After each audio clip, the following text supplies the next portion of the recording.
ومن يضلل فلا هادي له أشهد أن لا إله إلا الله وأشهد أن محمدا عبده ورسوله اللهم صل وسلم وبارك على سيدنا ونبينا محمد وعلى آله وأصحابه أجمعين أما بعد يا عباد الله أوصيكم ونفسي بتقوى الله وطاعته وفاز المتقون وقد قال الله تعالى في القرآن الكريم أعوذ بالله من الشيطان الرجيم يا أيها الذين آمنوا اتقوا الله حق تقاته ولا تموتن إلا وأنتم مسلمون. Hadirin jamaah salat subuh yang dimuliakan Allah Subhanahu wa taala. Alhamdulillah pada pagi hari ini Allah masih memberikan karunia dan anugerah kepada kita semuanya untuk hadir di tempat yang paling mulia di muka bumi ini, di rumah Allah Subhanahu wa taala.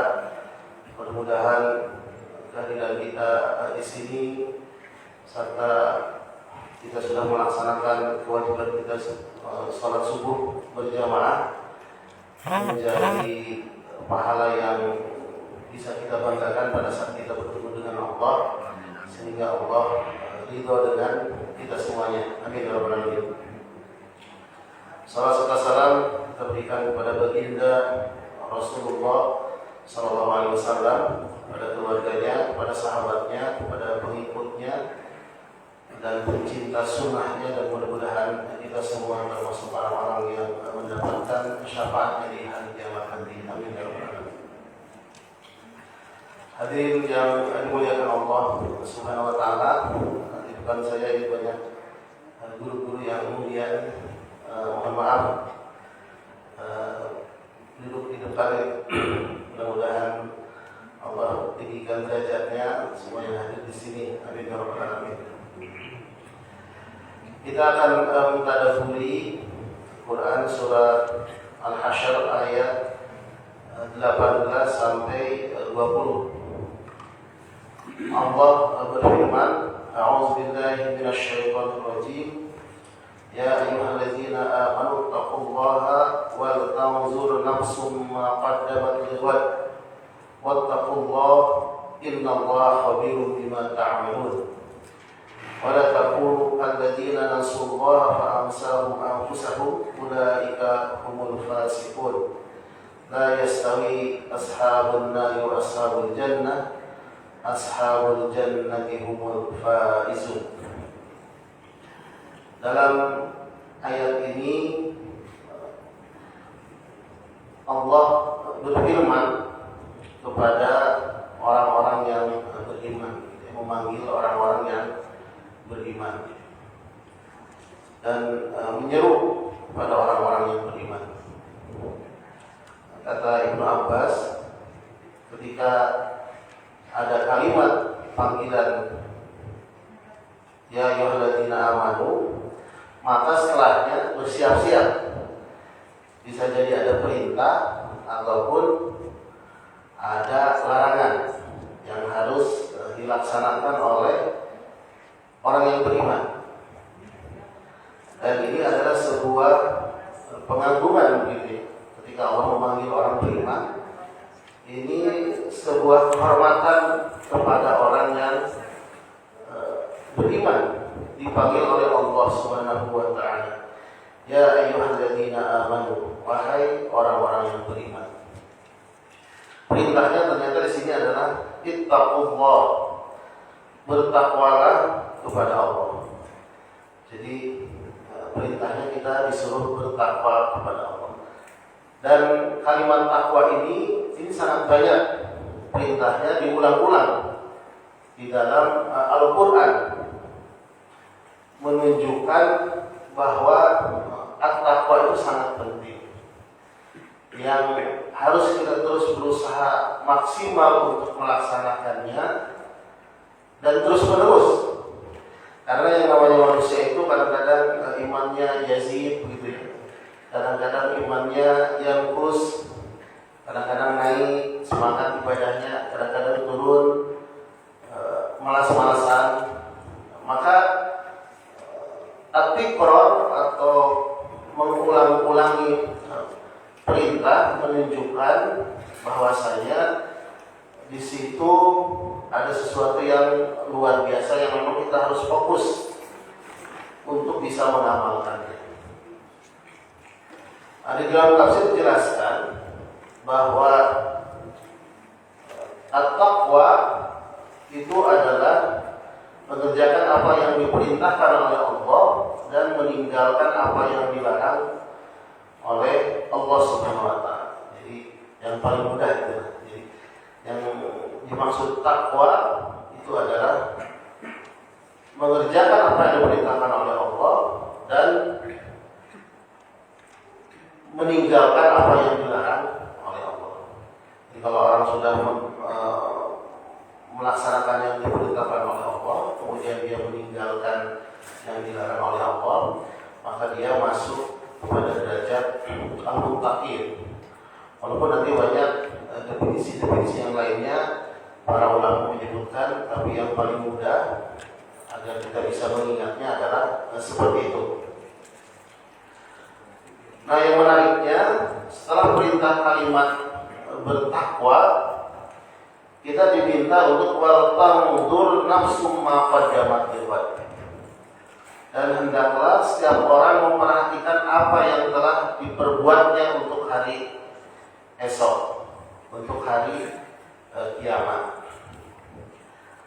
Nah, ini sangat menarik dan ini mungkin relevan dengan hari ini karena kita berada di awal tahun 2022. Jadi kita sudah setahun kan bertemu ini. Terakhir ketemu 2021 ya.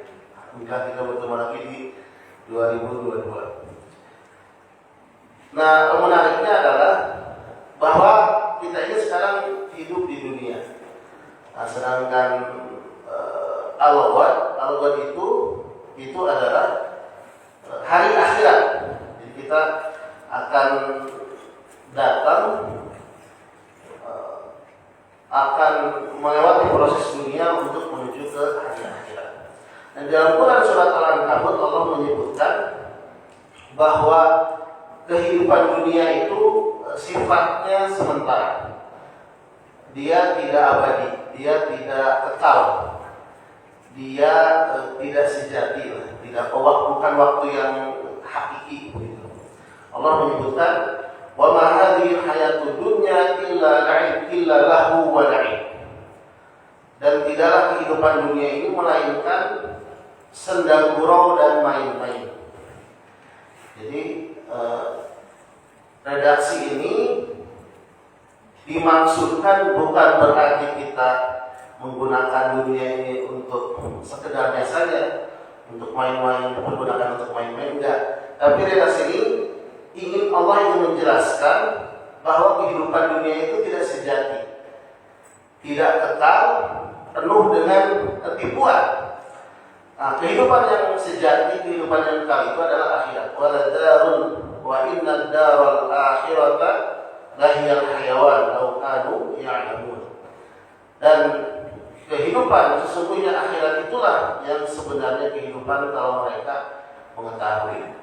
Jadi kalau di dunia ini kita punya rumahnya itu tidak sebenarnya, itu bukan hakiki lah. Sama seperti anak kecil punya mobil-mobilan. Nah, kalau orang dewasa kan punya mobil beneran, anak kecil punya mobil-mobilan. Nah, orang yang memiliki kehidupan dunia itu sama seperti orang punya mobil-mobilan. Nah, mobil yang sebenarnya bukan itu. Nah, kita di dunia punya rumah, nah, tapi rumah kita itu pasti hancur. Ada waktunya kan. Setelah 10 tahun ada yang bocor, ada yang rusak. Jadi tidak apa nih.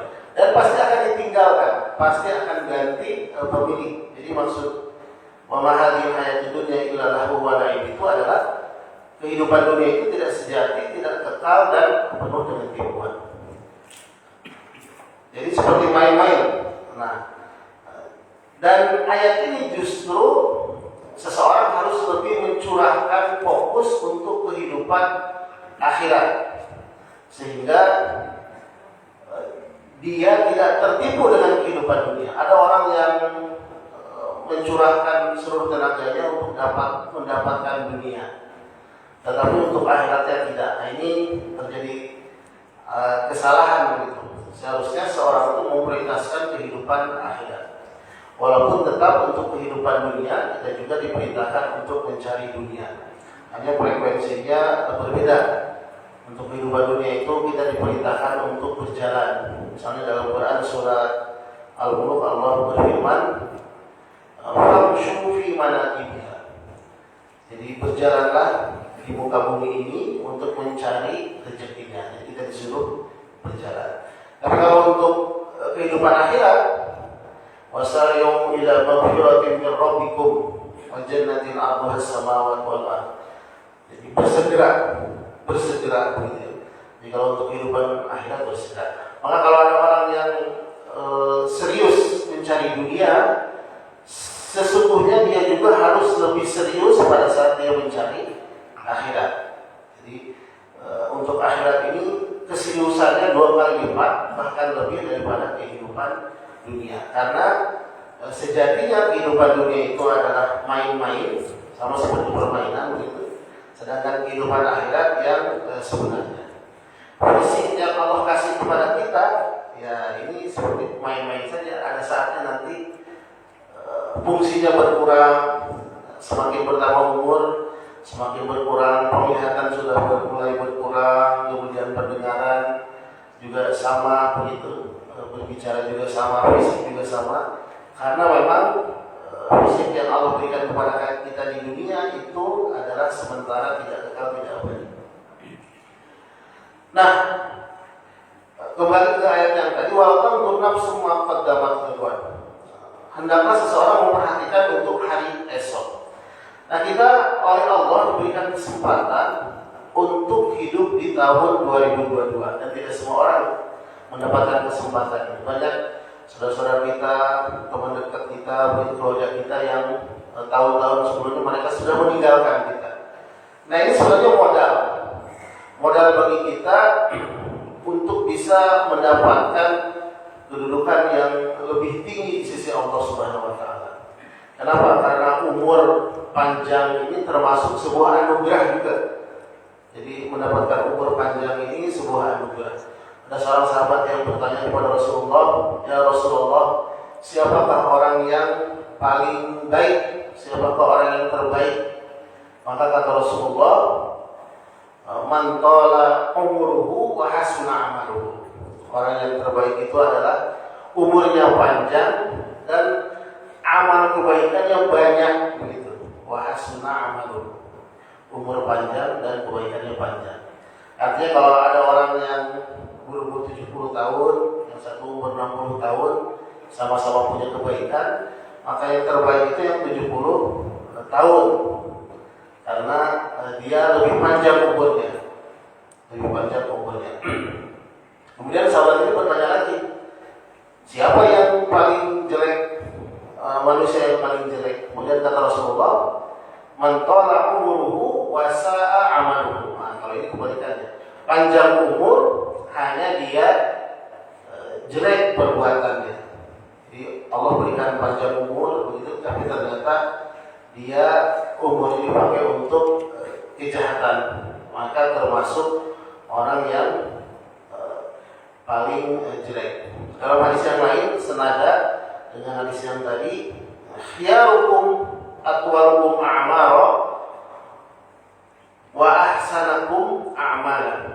Sebaik-baik orang terbaik di antara kamu adalah orang yang paling panjang umurnya di antara kamu dan paling baik amalnya. Hadis riwayat Imam Ahmad. Jadi ini senada. Ketika kita mendapatkan umur yang panjang, sesungguhnya itu adalah anugerah. Ada sebuah kisah dari hadis yang diriwayatkan oleh Imam Ahmad. Hadis ini hadis sahih begitu.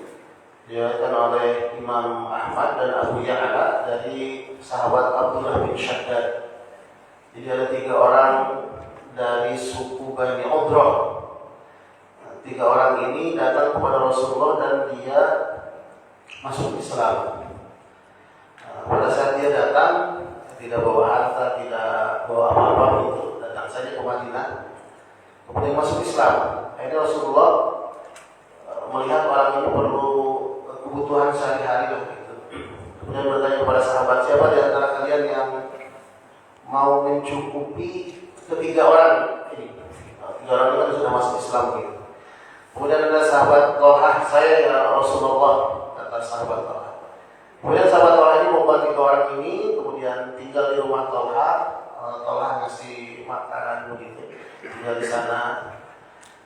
Pada satu waktu ternyata ada peperangan. Nah, salah satu yang dari tiga orang ini ikut dalam peperangan tersebut. Dan ternyata di dalam peperangan tersebut orang yang ikut ini dari tiga orang ini, dari Bani Uqrah ini, dia mati syahid. Nah, kita tahu orang yang mati syahid itu pahalanya sangat besar ya. Yang mati syahid itu pahalanya sangat besar ya. Yastabshiruna bi ni'matin, Allah akan memberikan nikmat yang belum pernah diberikan kepada yang lainnya. Beliau mati syahid. Nah, berarti tinggal sisa berapa lagi? Dua lagi. Nah, kemudian ada lagi peperangan di waktu yang lain, tempatnya juga lain. Ada mobilisasi siapa yang mau ikut perang. Nah, dari dua orang itu satu orang ikut lagi peperangan yang kedua. Nah, kemudian lagi-lagi orang yang kedua ini mati syahid, jadi meninggal dalam peperangan tersebut. Berarti tersisa tinggal berapa? Satu orang ya, satu orang. Yang dua temannya sudah mati syahid.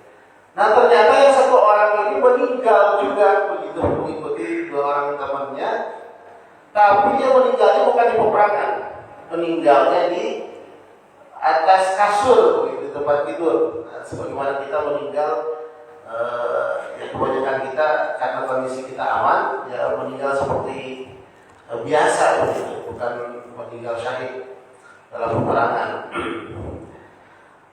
Nah, sahabat Thalhah yang mencukupi mereka bertiga ini bermimpi dengan tiga orang tersebut. Nah, dalam mimpinya sahabat Thalhah ini melihat mereka itu semuanya masuk surga. Semuanya masuk surga karena mereka orang Islam yang semuanya masuk surga dan Allah berikan kebaikan mereka. Hanya yang menarik itu yang mendapatkan surga yang paling tinggi itu orang yang meninggal paling akhir, yang meninggalnya di atas kasur. Nah, kemudian di bawahnya itu orang yang mati syahid yang kedua. Di bawahnya lagi orang yang mati syahid yang pertama. Nah, sahabat Thalhah ini agak kok bisa gitu, agak heran gitu. Itu yang mati di atas kasur kok derajatnya lebih tinggi daripada yang orang yang perang yang mati syahid. Akhirnya dia tanyakan kepada Rasulullah SAW mimpinya itu. Ternyata apa jawab Rasulullah? Wa ma ankarta min dari. Apa yang engkau ingkari dari hal itu? Jadi kata Rasulullah, kenapa engkau mengingkari hal itu? Ya memang seperti itu kan mereka dapat surga. Artinya orang yang mati di atas kasur dia mendapat kedudukan surga yang paling tinggi. Nah, kata Rasulullah, laisa ahadun afdala indallah min mu'minin yu'ammiru fil islami litasbihi wa takbirihi wa tahlilihi. Jadi tidak ada seorang pun yang lebih utama di sisi Allah daripada seorang mukmin yang diberikan umur yang panjang. Nah, jadi ini perbedaannya. Yang membuat orang ini dapat derajat yang paling tinggi daripada temannya karena dia umurnya lebih panjang. Jadi tidak ada seorang pun yang lebih utama di sisi Allah daripada seorang mukmin yang diberi umur panjang dalam Islam.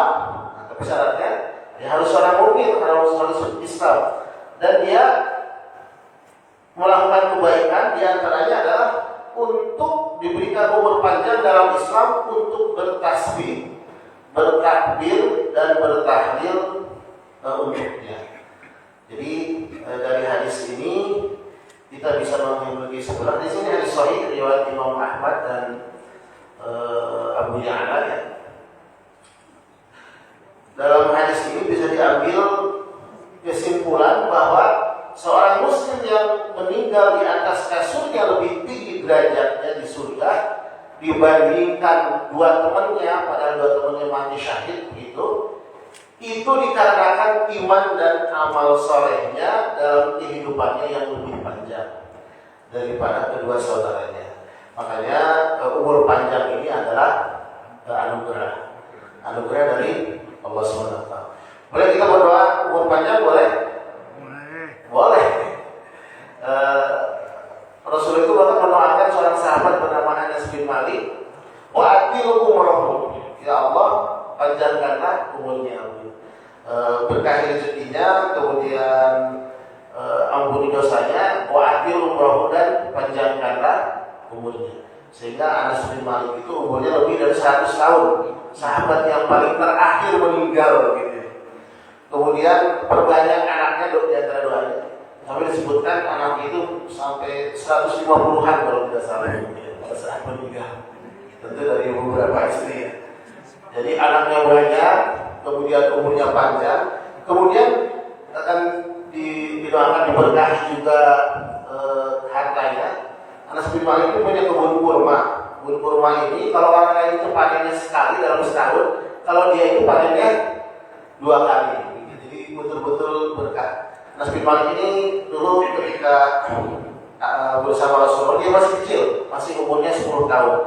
Oleh ibunya Ummu Sulaim dititipkan kepada Rasulullah. Ya Rasulullah, wanita-wanita Ansor yang lainnya datang kepadamu ngasih hadiah, ngasih apa dan sebagainya. Saya nggak punya apa-apa ya Rasulullah. Saya punya anak aja nih. Saya minta anak ini melayanimu. Nah, sampai Anas bin Malik ini melayani Rasulullah sampai 10 tahun. Nah, Anas bin Malik itu didoakan oleh Rasulullah tadi. Salah satu doanya adalah dipanjangkan umurnya. Beliau termasuk sahabat yang paling terakhir meninggal begitu. Karenanya kalau kita doa minta dipanjangkan umur boleh, mendoakan orang lain atau diri kita. Doa minta harta yang banyak boleh, doa minta anak yang banyak boleh. Yang terpenting adalah untuk kebaikan.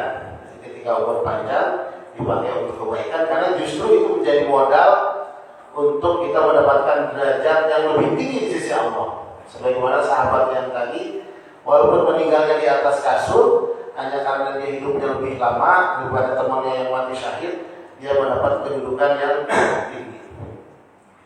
Nah, kembali ke ayat yang tadi, jadi wal tanzur nafsu ma qaddamat liqad, dan perhatikanlah apa yang telah diperbuatnya untuk hari esok.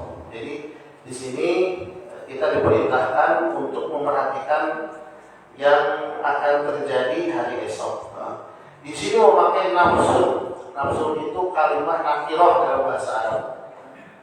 Ini menjelaskan, kata Dr. Wahbah Zuhairi menafsirkan ayat ini, bahwa itu memberi pengertian taklil, artinya sedikit. Jadi orang yang memperhatikan untuk bekal hari akhirat itu sedikit. Kebanyakan orang itu hura-hura untuk kehidupan dunia, begitu ya. Coba kita perhatikan hari kemarin misalnya pada saat malam tahun baru. Ya kebanyakan orang hura-hura begitu untuk kehidupan dunia, senang, happy dan lain sebagainya. Tetapi untuk yang memikirkan kehidupan akhirat itu sangat sedikit. Nah, kemudian yang kedua, di sini memakai kata al-ghad. Al-ghad itu hari esok. Tafsirnya yang dimaksud hari esok ini adalah hari kiamat. Jadi hari kiamat. Kenapa hari kiamat disebut hari esok?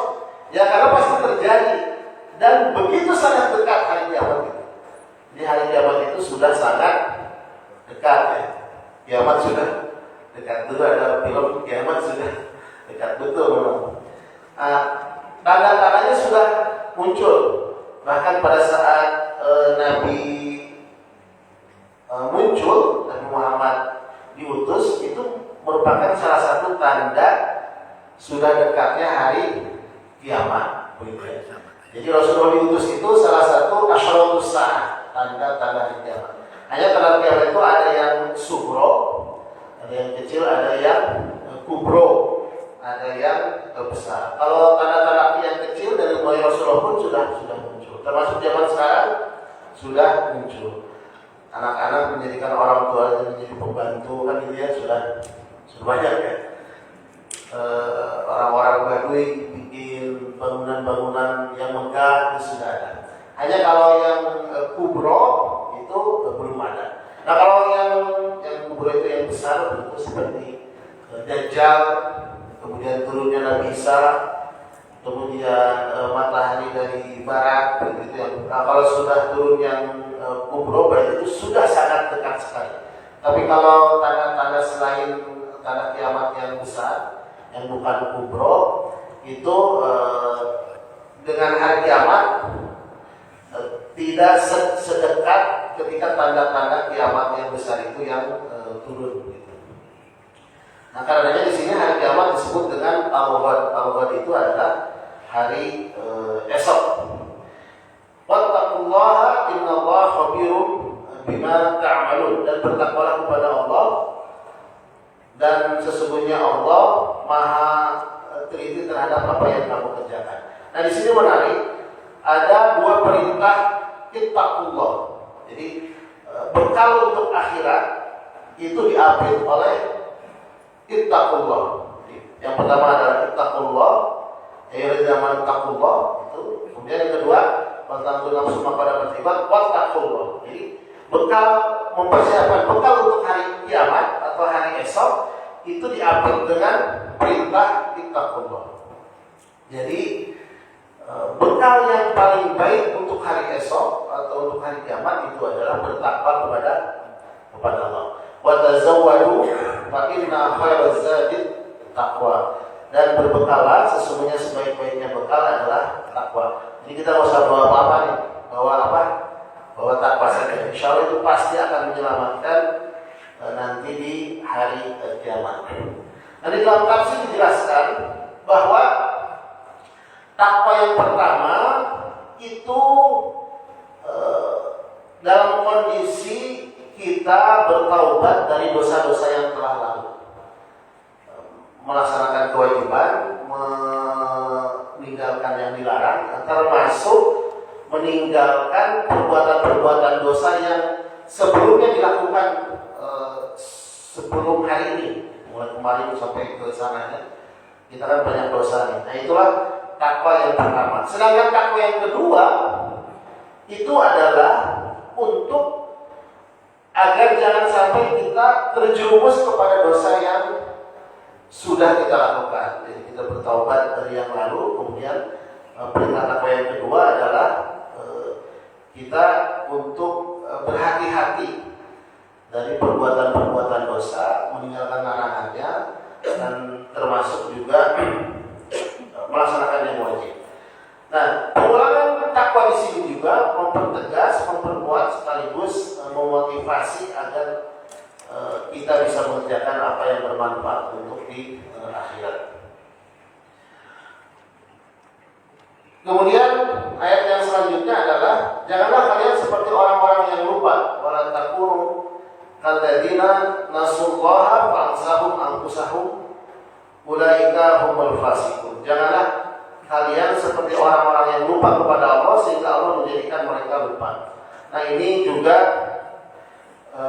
perintah, jangan sampai kita mengabaikan hak-hak Allah. Jangan sampai kehidupan dunia ini melalaikan kita. Dalam ayat yang lain, la tulhikum amwalukum wa auladukum an dzikrillah.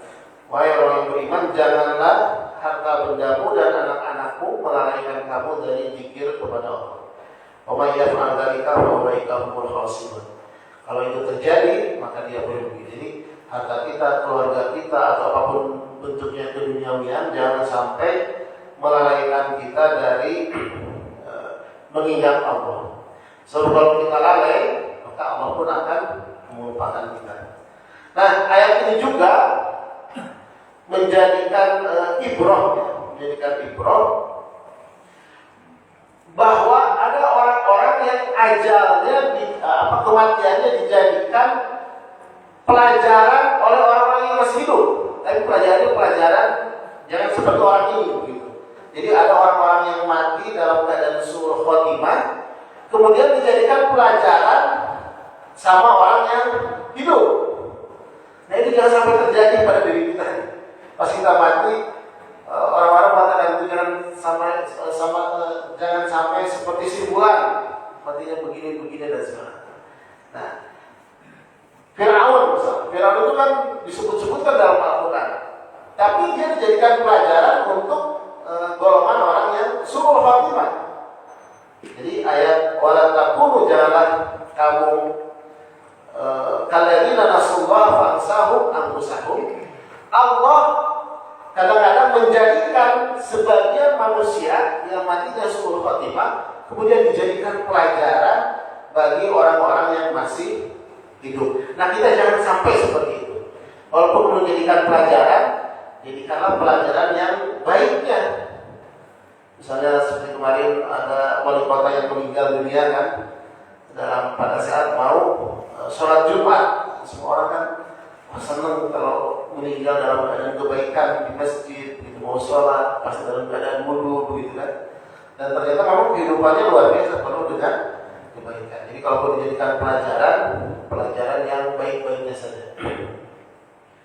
Nah kemudian yang terakhir adalah la yastawi ashabun nari wa ashabul jannati humul faizun. Tidak sama penghuni neraka dengan penghuni surga, dan penghuni surga adalah orang-orang yang memperoleh kemenangan.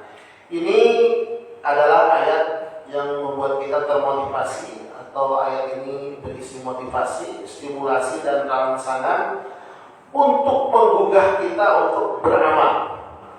Karena beda orang yang sholat subuhnya berjamaah dengan orang yang tidak, yang sholat subuhnya sendirian, atau dibandingkan dengan orang yang tidak sholat subuh, pasti beda. Penghargaan dari Allah beda. Jangankan antara melakukan kebaikan dan melakukan keburukan, sama-sama melakukan kebaikan, itu kadang-kadang Allah beda memberikan pahalanya. Untuk si fulan, dia surganya dapat derajat yang paling tinggi. Untuk si fulan, walaupun dia masuk surga, surganya pertengahan. Untuk si fulan, walaupun dia melakukan kebaikan, surganya di bawah misalnya. Jadi tidak sama, sehingga ini memotivasi kita untuk melakukan amal yang terbaik, untuk memberikan yang terbaik, serius dalam beramal itu. Jadi tidak seadanya begitu. Sholat betul-betul serius, khusyuk dan lain sebagainya. Hadirin yang dimuliakan Allah Subhanahu wa taala, itulah 3 ayat yang mudah-mudahan kita memotivasi kita semuanya untuk senantiasa memperbanyak bekal kita, karena itu yang paling utama di akhirat nanti ya, bahwa kita harus mempersiapkan bekal. Jangan sampai kita termasuk orang-orang yang menyesal ketika sudah meninggal. Rabbil ji'un, kita minta dikembalikan ke dunia gitu, untuk melakukan amal soleh. Firman tarabtu, apa yang sudah ditinggalkan yang sebelumnya tidak dikerjakan. Jadi ada orang-orang kafir, orang-orang zalim yang mereka meninggal, kemudian minta kepada Allah dikembalikan ke dunia untuk melakukan amal soleh yang dulu sebelumnya dia tinggalkan. Dia hidupnya hura-hura melakukan kesalahan-kesalahan, dosa-dosa, sehingga tidak sempat melakukan amal soleh. Nah, keinginan orang-orang yang mati yang seperti itu, dia keinginan cuma satu, dikembalikan ke dunia untuk kemudian melakukan amal soleh yang dulu ditinggalkannya. Karena kita masih punya kesempatan, kita diberikan anugerah oleh Allah, waktu ini merupakan modal bagi kita untuk memperbanyak amal soleh tersebut, sehingga kita menjadi golongan orang-orang yang diridhoi Allah SWT, dimasukkan surganya Allah SWT. Saya kira cukup tadabbur kita pada pagi hari ini. Nah, silakan kalau ada yang mau menambahkan ataupun bertanya.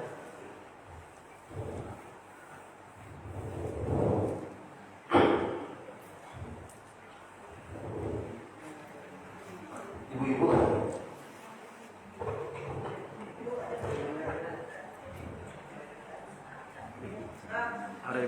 Ya, silakan Bu.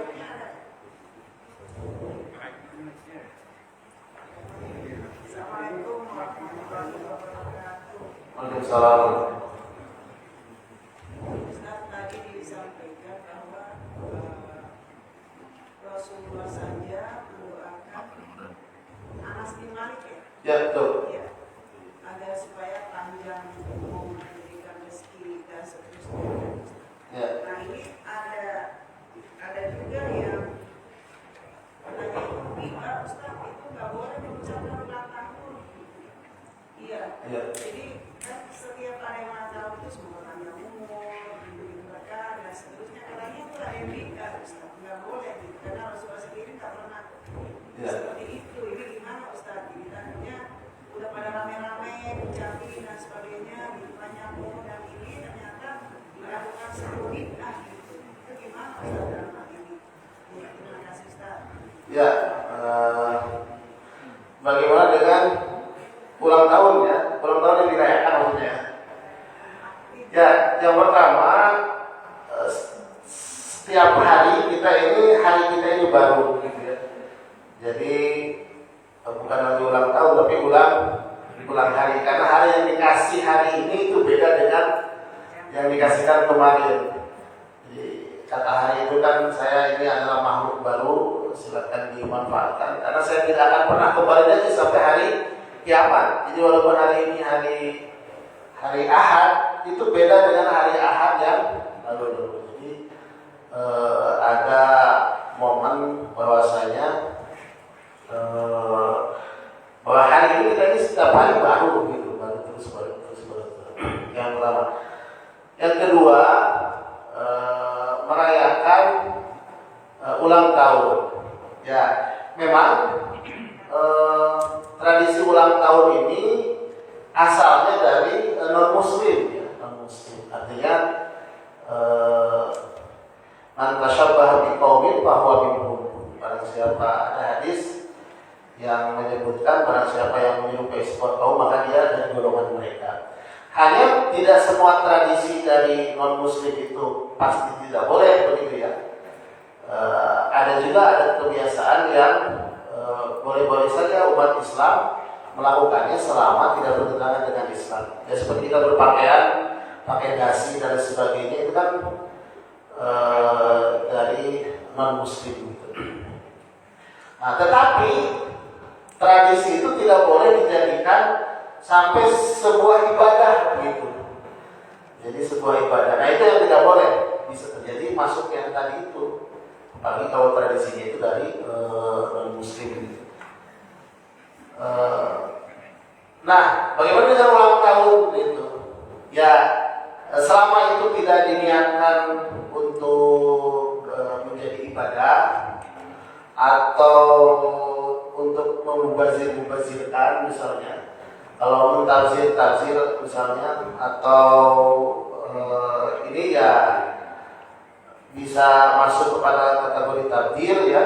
Kemudian kalau dijadikan bahkan sebuah ibadah, pokoknya kalau saya ada di tanggal lahir tersebut harus ulang tahun, berarti kan seakan-akan menjadi sebuah ibadah, maka itu tidak boleh. Tapi kalau hanya sekedar ya ini ya untuk memotivasi kita untuk beramal yang lebih baik misalnya, ya kadang-kadang kan umur 50 tahun atau umur 70 tahun gitu, ternyata sudah umur 70 tahun atau 60 tahun gitu, dalam rangka memotivasi ya boleh-boleh saja gitu kan. Cuman tradisinya kalau bisa ya dihilangkan seperti tadi meniup lilin dan sebagainya, itu kan tradisi dari non-muslim gitu. Tradisi dari non-muslim, jangan sampai tradisi itu sampai menjadi ibadah. Takutnya orang menganggap itu menjadi sesuatu yang sakral dan harus terjadi dan harus dilakukan gitu. Jadi selama itu tidak meyakini sebagai sebuah ritual ibadah, kemudian juga aspek-aspek takdirnya juga tidak ada, maka boleh-boleh saja, boleh saja gitu ya. Jadi kita harus moderat juga ini, terus moderat juga kita harus. Nah, kecuali kalau misalnya itu menjadi sebuah keyakinan ibadah, yaitu memang bid'ah gitu. Itu tidak boleh begitu ya, yang dilakukan mesti pada hari itu dan sebagainya.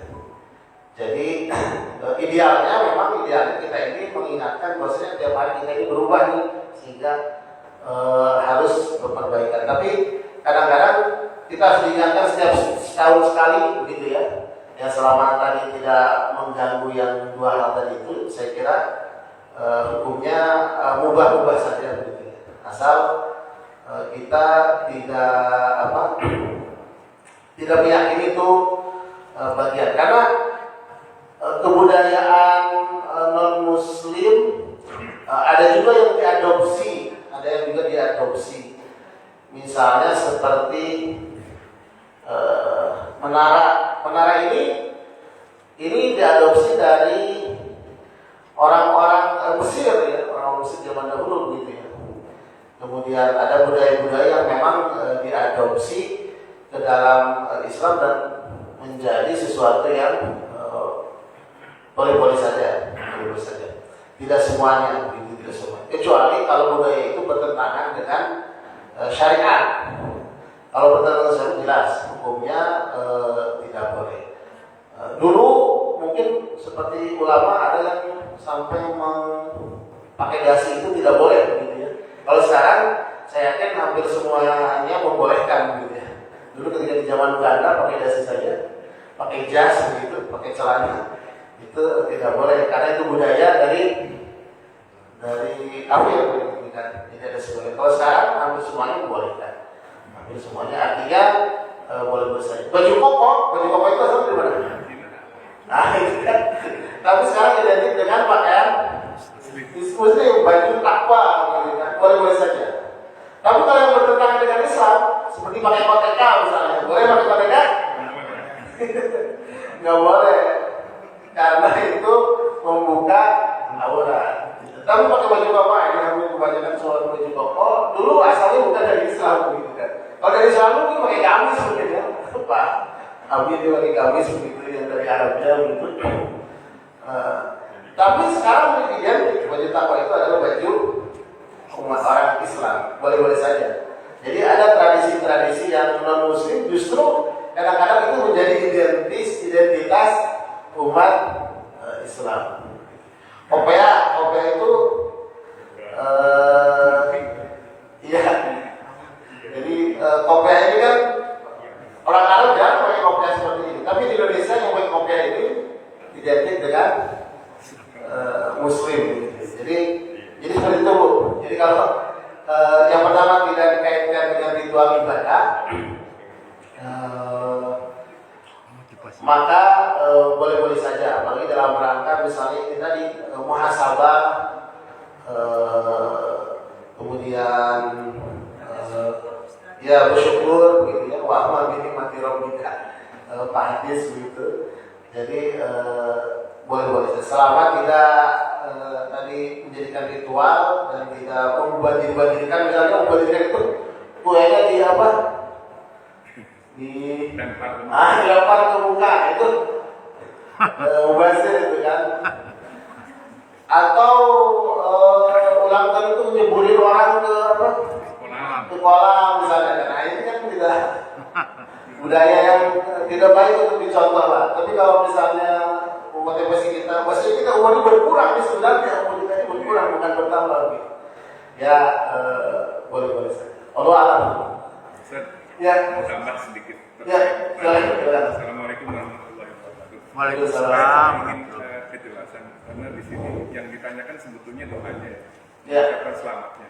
Jadi mungkin dibedakan dengan merayakannya. Gitu. Oh iya. Jadi yang ingin saya tanyakan, kalau mengucapkan misalnya bahasa Arab ya, artinya apa namanya? Milad gitu kan. Itu kan artinya sama ya. Boleh tidak itu dilakukan? Selamat ulang tahun, semoga Ustaz panjang umur, semoga itu. Jadi kalau pelaksanaannya tiup-tiup segala macam, ini sekarang yang masih rancu kadang-kadang kita mengucapkan itu ada yang mengatakan itu tidak boleh gitu. gitu kan. Ini seperti apa gitu. Itu aja bertegas bahwa apakah mengucapkan selamat ulang tahun ke orang lain itu boleh atau tidak boleh gitu. Itu aja. Seperti tadi yang dicontohkan bahwa Nabi Muhammad mendoakan kepada Anas untuk panjang umur, untuk banyak rezeki gitu kan. Apakah itu bisa disamakan dengan itu? Demikian. Assalamualaikum warahmatullahi wabarakatuh. Terima kasih. Jadi mendoakan orang lain boleh-boleh saja. Mendoakan orang lain boleh-boleh saja, termasuk ya tadi. Pada saat ulang tahun. Ya, kapan saja, baik pada saat ulang tahun ataupun di luar ulang tahun. Nah itu nanti masuknya dengan ibadah yang umum tapi menjadi mutlak. Nanti memang ujung-ujungnya pasti ada khilaf yang seperti itu. Seperti ini misalnya, zikir. Zikir ini kita semua diperintahkan untuk berzikir kan gitu ya. Kita diperintahkan berzikir. Tapi ketika zikir itu menjadi muqayyad, zikir itu kan mutlak ya, umum perintahnya. Ketika zikir itu menjadi muqayyad, misalnya saya membaca setelah sholat 100 kali misalnya, itu kan menjadi muqayyad, menjadi terikat gitu. Nah di sini pasti ada khilaf, pasti ada khilaf. Khilaf itu artinya pasti ada yang membolehkan ataupun yang tidak bolehkan. Nah dalam kondisi yang seperti ini, maka kita harus tasawuf, harus toleran. Kalau kebetulan dia mendapatkan mengambil pendapat yang membolehkan, ya kita harus toleran. Sebagaimana kalau dia berpendapat tidak boleh, maka kita harus toleran. Nah, mengucapkan ucapan selamat pada momen mendoakan secara umum itu boleh-boleh saja. Kapanpun misalnya doakan panjang umur dan sebagainya. Tapi ketika pada momen tertentu, nah ini pasti ada khilaf nih. Ada yang membolehkan, ada yang tidak bolehkan. Nah, kalau kebetulan kita mengambil pendapat yang membolehkan, ya silakan saja karena itu mengambil dari secara umum, yaitu tadi Rasulullah mendoakan.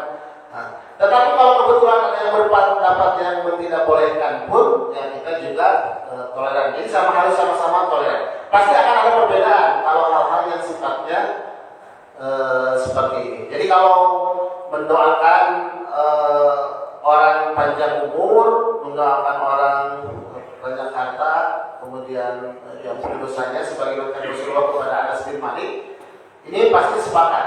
Tapi ketika mendoakan panjang umur dalam momen tertentu seperti tadi, selamat ulang tahun begitu, ada yang mengambil ya sebagaimana di momen-momen yang lain pun dibolehkan, maka momen ulang tahun pun boleh. Walaupun pasti nanti ada juga yang berpendapat yang tidak bolehkan. Maka dalam hal ini kita toleran atas sahur gitu, karena itu masalah khilafiyah, masalah khilafiyah. Jadi kalau kebetulan orang itu mengambil pendapat yang tidak bolehkan, ya itu jangan mendoakannya pas bukan dia ulang tahun aja gitu. Sebab kalau mendoakan dia pas dia ulang tahun, itu akan menjadi niatnya kan mau mendoakan malah jadi berantem gitu kan. Jadi kita doakan dengan waktu Allahumma barik fi umri, Allahumma atil umrahu, Allahumma barik amwalahu, Allahumma aksir waladahu, sebagaimana Rasulullah mendoakan kepada Anas bin Malik. Wallahu a'lam. Terima kasih Pak. Terima kasih Pak. Ya. Cukup mungkin ya, sudah masuk waktu isyraq. Kita juga sampai di sini, mudah-mudahan kita semuanya diberikan keberkahan. Dan sekali lagi itu berlaku untuk semua momen ya, untuk semua. Jadi misalnya tadi ya, selama pasti akan ada khilafan tadi. Mudah-mudahan Allah SWT memberikan keberkahan kepada kita semuanya atas seluruh aktivitas kita di tahun 2022, menjadikan kita semakin lebih bertakwa lagi kepada Allah Subhanahu wa taala. Amin ya rabbal alamin. Tutup dengan doa majlis. Subhanakallahumma wa bihamdika asyhadu an la ilaha illa anta astaghfiruka wa atubu ilaik. Assalamualaikum warahmatullahi wabarakatuh.